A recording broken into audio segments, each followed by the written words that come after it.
Done. नमस्ते दोस्तों। आज का जो अपना सब्जेक्ट है ऑप्शन एंड, उसमें अपन डिस्कस करने वाले हैं अबॉर्शन की। अबॉर्शन अपने आप में एक बहुत ही इम्पोर्टेंट टॉपिक है, कॉम्पिटिटिव पर्पज से भी, और अगर आप एकेडमिक में हो तो भी। तो हम अबॉर्शन को देखेंगे स्टेप बाय स्टेप। तो सबसे पहले जब अपन अबॉर्शन की बात करते हैं, सबसे पहले जब हम अबॉर्शन की बात करते हैं तो सबसे पहले कंसेप्ट निकल के आता है, उसका डेफिनेशन, इंट्रोडक्शन और उसके कॉजेज, फिर उसके टाइप और उसका और टाइप के अकॉर्डिंग उसका मैनेजमेंट। सबसे इम्पोर्टेंट चीज़ है, यहाँ से क्वेश्चन पुटअप होते हैं, क्वेश्चन बनते हैं, वो इसका कॉज वाला पार्ट है। उसके अलावा जो इसका ट्रीटमेंट और सिम्टम्स हैं, उसके टाइप्स के जो सिम्टम्स हैं, वहाँ से क्वेश्चन निकल के आता है। तो सबसे पहले हम अबॉर्शन की जो डेफिनेशन देखेंगे, तो अबॉर्शन की डेफिनेशन में आता है कि expulsion of the product of conception fetus as well as embryo. तो अपन जब इसकी डेफिनेशन देखेंगे तो इसकी डेफिनेशन है expulsion of product of conception. इसको अपन बोल सकते हैं embryo embryo as well as foetus.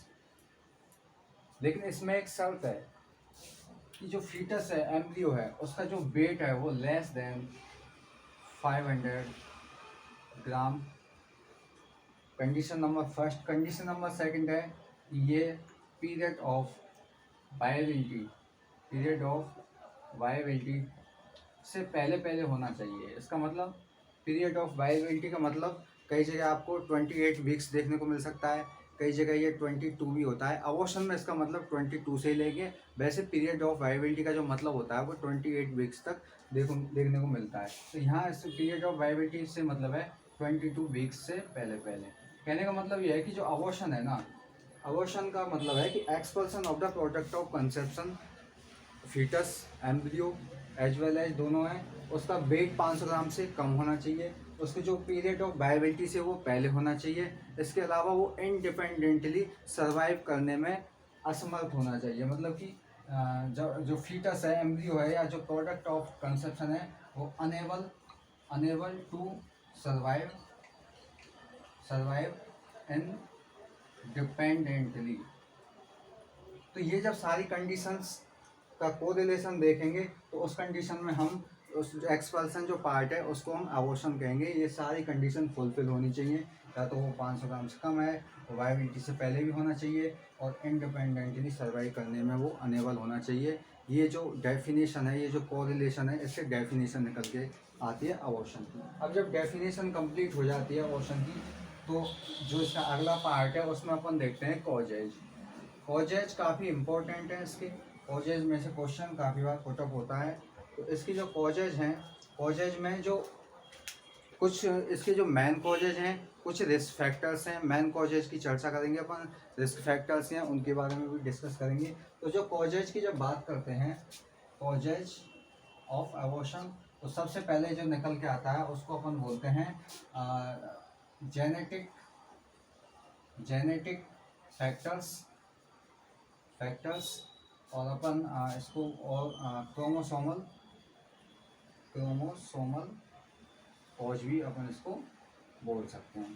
तो इसमें क्या होता है, जेनेटिक फैक्टर्स में क्या होता है कि जो जर्म प्लाज है, जो जर्म सेल्स है, उसका डिफेक्ट देखने को मिलता है, क्रोमोसोम्स में डिफेक्ट देखने को मिलता है।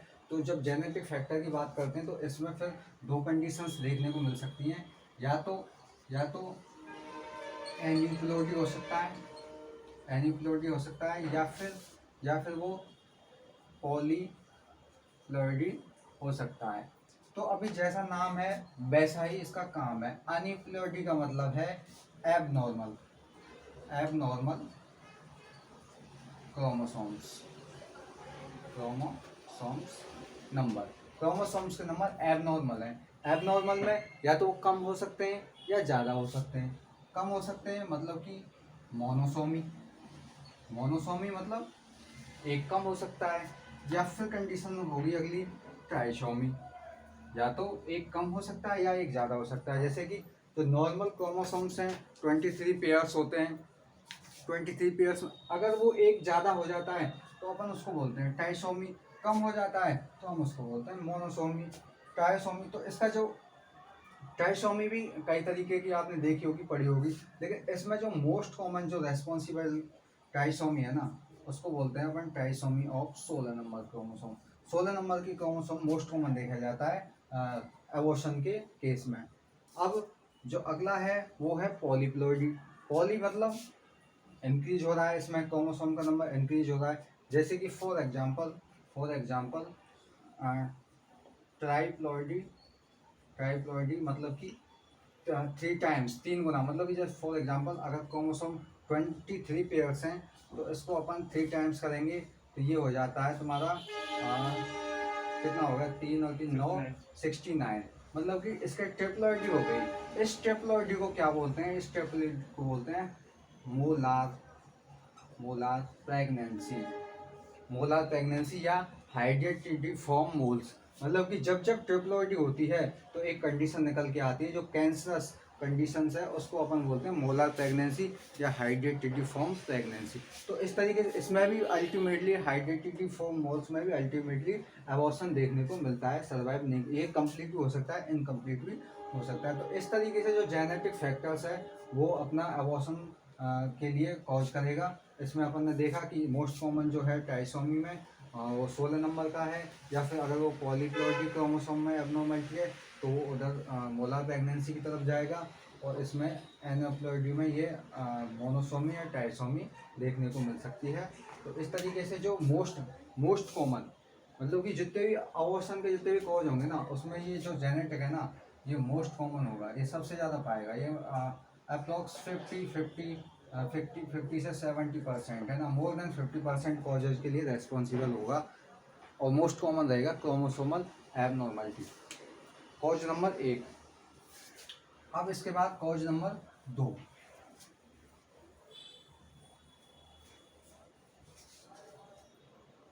क्रोमोसोमल एबनॉर्मलिटी हो गई। अब है कॉज नंबर 2। कॉज नंबर 2 में आपने देखा होगा कि प्रेगनेंसी है, प्रेगनेंसी के लिए रेस्पॉन्सिबल देखें कि प्रेगनेंसी को कंटिन्यू करने के लिए क्या ज़रूरी होता है, तो उसमें एक जो अच्छा सा नाम निकल के आता है वो है प्रोजेस्टेरोन। अगर प्रोजेस्टेरोन का लेवल मेंटेन है तो प्रेगनेंसी मेंटेन रहती है। जब जब प्रोजेस्टेरोन में खलबली होगी, जब जब प्रोजेस्टेरोन का लेवल गड़बड़ाएगा, तब तब हमको क्या देखना पड़ेगा, प्रेगनेंसी में अबॉर्शन जैसी कंडीशंस देखने को मिलती हैं। तो जो अगला कॉज है ना, अगला कॉज जो कॉज नंबर 2 में जिसको कहूँगा वो है कैराइनल कॉजेज, या इसको अपन बोल सकते हैं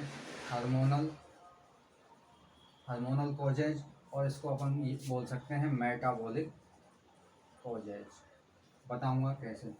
एंडोकैराइनल कॉजेज में क्या होता है कि जब जब, जैसे आपने पढ़ा होगा एमसी साइकिल में 2 फेजेज होती हैं, follicular phases and the constant phase that is luteal phase. ठीक है, तो जब जब ल्यूटियल फेज में प्रोजेस्टेरोन का लेवल गड़बड़ाता है, जब जब ल्यूटियल फेज में ल्यूटियल फेज डिफेक्ट या फॉल्ट बोल सकते हैं, जब जब ल्यूटियल फेज में डिफेक्ट होगा, फॉल्ट होगा, मतलब कि जब जब प्रोजेस्टेरोन का लेवल गड़बड़ाएगा, प्रोजेस्टेरोन का लेवल गड़बड़ाएगा, कम होगा, तो ये कंडीशन लेड्स करेगी अबॉर्शन के लिए। जब जब, क्योंकि प्रोजेस्टेरोन एक बहुत ज़रूरी हार्मोन्स है जो प्रेगनेंसी को कंटिन्यू करता है। तो इस तरीके से एलपीडी भी क्या करवा सकती है, अबॉर्शन करवा सकती है। इसके अलावा एंडोक्राइनल कॉजेज में अपन देखते हैं हाइपोथायरॉयडिज्म, क्योंकि जो थायराइड हार्मोन्स है वो फीटल की ग्रोथ के लिए बहुत ही रेस्पॉन्सिबल होते हैं, जिम्मेदार होते हैं फीटल ग्रोथ के लिए। तो जब हाइपोथायरॉयडिज्म की कंडीशन है तब भी अबॉर्शन को लीड कर सकता है। इसके अलावा एंडोक्राइनल या मेटाबॉलिक कॉज में अपन देखते हैं डायबिटीज मेलाइटस। अगर डायबिटीज मेलाइटस है तो भी वो रेस्पॉन्सिबल हो सकता है अबॉर्शन के लिए। ये था आपका कॉज नंबर 2। इसके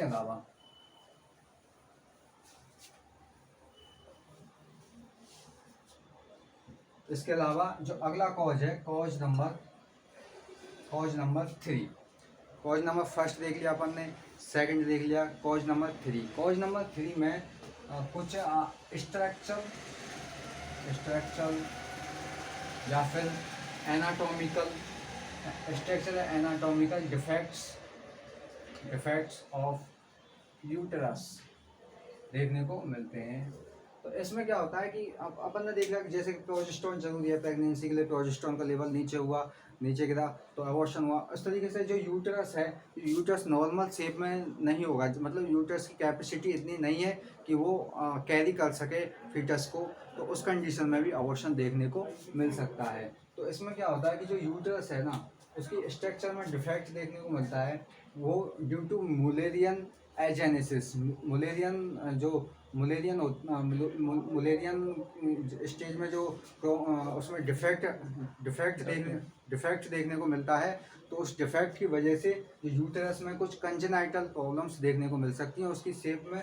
और वो जब शेप में प्रॉब्लम होगी तो वो एक लिमिटेड टाइम तक तो कैरी करेगा फीटस के लिए, लेकिन जैसे फीटस का साइज बढ़ेगा उधर स्पेस कम होगा तो वो एबॉर्शन के लिए लीड करेगा। तो इसमें जब हम यूटेरस की बात करते हैं तो हमें कई तरह की variety of the congenital defect uterus देखने को मिलते हैं, जिसमें अपन 2-3 नाम के बारे में डिस्कस करेंगे जो कि कॉमन है।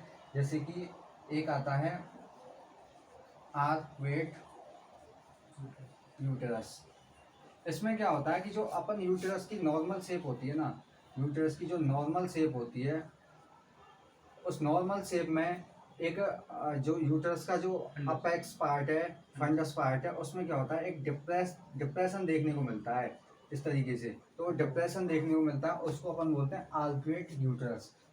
इसी में अगला हो सकता है कॉन्वेट यूटेरस। कॉन्वेट यूटेरस में जैसे अपन देखा नॉर्मल में डिप्रेस था तो आर्क्वेट बोल दिया।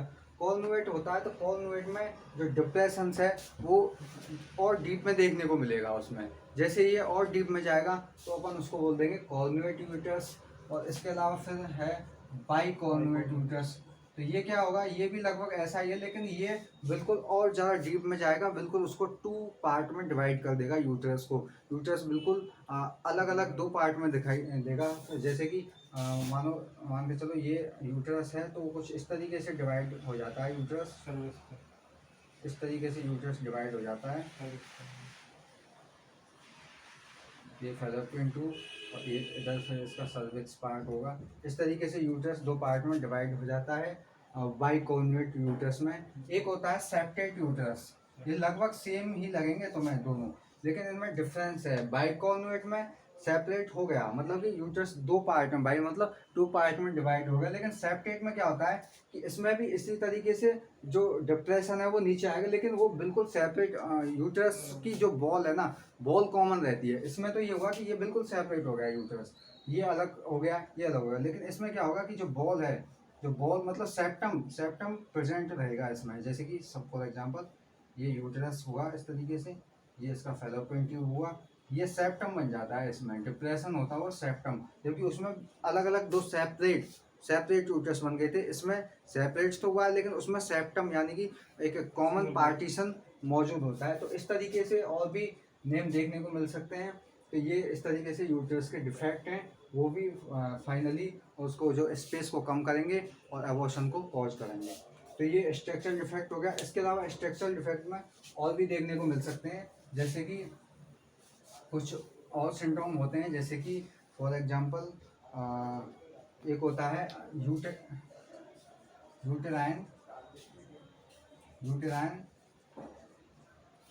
यूटेराइन सैन की या सैन जी, आप जो भी बोलना पसंद करो, वॉटेवर जो भी आप बोलना पसंद करो। इसमें क्या होता है कि इसमें जो यूटेरस होता है उसमें थोड़ा सा वो चिपका हुआ कुछ जालीनुमा स्ट्रक्चर्स उसमें देखने को मिल सकती है, मतलब कि इनकम्प्लीट या पार्सली जो उसका यूटेरस का नैरोइंगनेस देखने को मिल सकती है। तो उस कंडीशन को हम बोलते हैं यूटेराइन सैन की। इसका जो इसके साथ एक और कंडीशन देखने को मिलती है uterine Asherman syndrome, Asherman syndrome. तो इसमें क्या होता है, ये भी लगभग इसी तरह की कंडीशन, लेकिन इसमें कम्प्लीटली इसमें जो है जालीनुमा स्ट्रक्चर्स देखने को मिल सकती है। इसमें कम्प्लीटली जो यूटेरस है वो चिपका हुआ होता है। तो इस ऐसी कंडीशंस में भी फाइनली उसका स्पेस कम हो रहा है और ये भी अबॉर्शन कर सकता है। इसके अलावा और स्ट्रक्चरल एबनॉर्मलिटी में और क्या देखने को मिल सकता है, तो सबसे जो कॉमन धांसू नाम निकल के आता है, जो कि मोस्ट कॉमन फैक्टर होता है सेकेंड ट्राइमेस्टर में, जो अबॉर्शन के सेकेंड ट्राइमेस्टर में मोस्ट कॉमन होता है, और वो है सर्वाइकल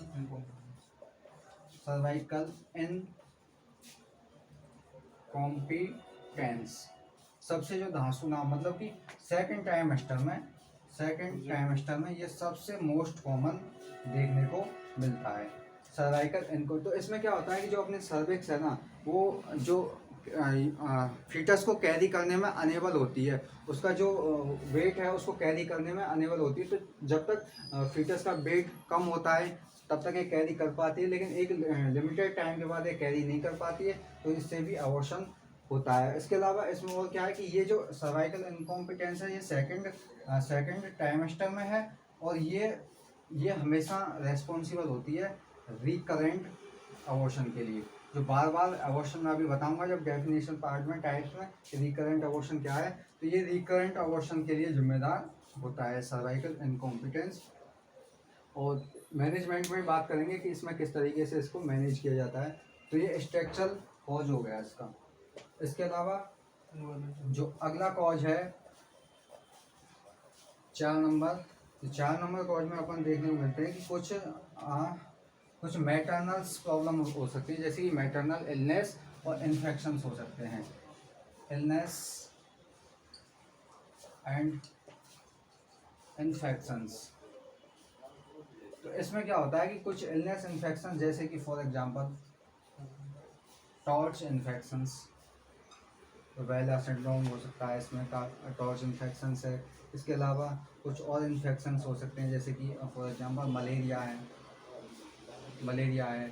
इस तरीके से कुछ इलनेस, कुछ इन्फेक्शंस होते हैं जो भी फाइनली कॉज कर सकते हैं अबॉर्शन के लिए। इसके अलावा जो और कॉज देखें तो 5th कॉज में इसमें देखने को मिल सकता है सम रिस्क फैक्टर्स देखने को मिल सकते हैं। उससे पहले एक इम्पोर्टेंट है एक ऑटोइम्यून कॉज भी इसमें देखने को मिल सकता है, जिसको अपन बोलते हैं anti phospholipid syndrome. Anti phospholipid syndrome बोलते हैं। ये इसमें क्या होता है कि जो अपनी फॉस्फोलिपिड है, जैसे आपको पता होगा फॉस्फोलिपिड जो भी अपना सेल कंटेंट होता है उसमें फॉस्फोलिपिड होता है सेल वॉल में। तो ये क्या करता है, एक एंटीबॉडी बन जाती है फॉस्फोलिपिड के अपोजिट। और एंटीबॉडी क्या करती है कि एंटीबॉडी एंटीजन कॉम्प्लेक्स बनाती है। कॉम्प्लेक्स बनने से जिस पार्ट में कॉम्प्लेक्स बना, माना कि यूटरस के पास यूटरस के स्ट्रक्चर में जो कॉम्प्लेक्स बना, उससे क्या हुआ कि जो ऑब्स्ट्रक्शन हो गया, वहाँ की ब्लड सप्लाई है वो रुकी। ब्लड सप्लाई रुकने की वजह से फाइनली फीटस को न्यूट्रिएंट नहीं मिला, फीटस की डेथ हुई और अबॉर्शन के लिए वो कॉज करेगा। तो ये भी एक इसमें कॉज देखने को मिल सकता है। इसके अलावा कुछ अदर्स कॉज हो सकते हैं, रिस्क फैक्टर्स भी अपन उनको बोल सकते हैं। उनमें जैसे कि फीटल हाइपोक्सिया हो सकता है, कोई वजह से हाइपोक्सिया हुआ, या फिर डायरेक्ट कोई ट्रॉमा या इंजरी हो गया यूटरस के लिए, कोई इंजरी है, कोई ट्रॉमा है यूटरस के लिए, या फिर जैसे कि एल्कोहलिक मदर हो गई, एल्कोहलिज्म हो गया, या फिर स्मोकिंग हो गया। इस तरीके से कुछ रिस्क फैक्टर्स भी होते हैं जिनकी वजह से जो है अबॉर्शन देखने को मिल सकता है। तो ये अबॉर्शन के कुछ कॉजेज थे, मेन कॉजेज थे। इसके अलावा कई बार अबॉर्शन है और एडियोपैथिक कॉज भी देखे जा सकते हैं, बाकी मेन कॉज तो यही है। अभी इनमें कुछ जो अबॉर्शन के कॉजेज थे, इनमें भी अपन देखें तो कि कौन सा कॉज किस तरीके से अफेक्ट करता है, कितना अफेक्ट करता है, कौन से ट्राइमेस्टर में कौन सा अफेक्ट करता है, कितनी इसकी इंसिडेंस है। अपन इंसिडेंस की चर्चा करते हैं कि मतलब अबॉर्शन जो क्योंकि आपने देखा होगा आजकल अबॉर्शंस के काफ़ी केसेस देखने को मिलते हैं। मतलब मैं तो ये मानता हूँ कि बहुत मैक्सिमम केसेस में एक आध बार अबॉर्शन तो देखने को मिल ही जाता है आज के टाइम पे। बुक्स में क्या लिखा है, डेटा में क्या लिखा है, वो बात अलग है, लेकिन जनरली देखने को मिलते हैं। तो अबॉर्शन बहुत कॉमन हो गया है। तो अगर बुक डेटाज की देखें ना, तो इंसिडेंस की बात करें तो इंसिडेंस में मतलब कि टोटल प्रेगनेंसी में कम से कम 10% जो प्रेगनेंसीज हैं उनमें अबॉर्शन देखने को मिल सकता है, लीगल अबॉर्शन है ना, लीगल अबॉर्शन। जो स्पॉन्टेनियस अबॉर्शन है वो टोटल प्रेगनेंसी में 10% में देखने को मिल सकता है। और जो मतलब कि जो रजिस्टर प्रेगनेंसी है, लीगल या फिर मैं कहूँ रजिस्टर्स, मतलब रजिस्टर्स जो प्रेगनेंसी है ना उनमें देखने को मिलता है, मतलब जो केसेज हॉस्पिटल में आ रहे हैं, जो जो अपने को देखने को मिल रहे हैं। इसके अलावा कुछ केसेज ऐसे भी होते हैं जो हॉस्पिटल तक पहुंचते ही नहीं है, कुछ नालायक लोगों की नालायक सोच का नतीजा भी होते हैं। उसमें कुछ लोग हॉस्पिटल जो प्राइवेट हॉस्पिटल्स हैं या फिर कुछ मेडिकेशंस के ज़रिए से या फिर कैसे भी अबॉर्शन करा देते हैं, तो ऐसे केसेज भी देखने को मिल सकते हैं। लीगल केस में अपन बोल सकते हैं 10 से 20%। और जो ऐसे केसेज हैं जो कि इलीगल अबॉर्शन है, उनका डेटा देखें तो वो अप्रॉक्स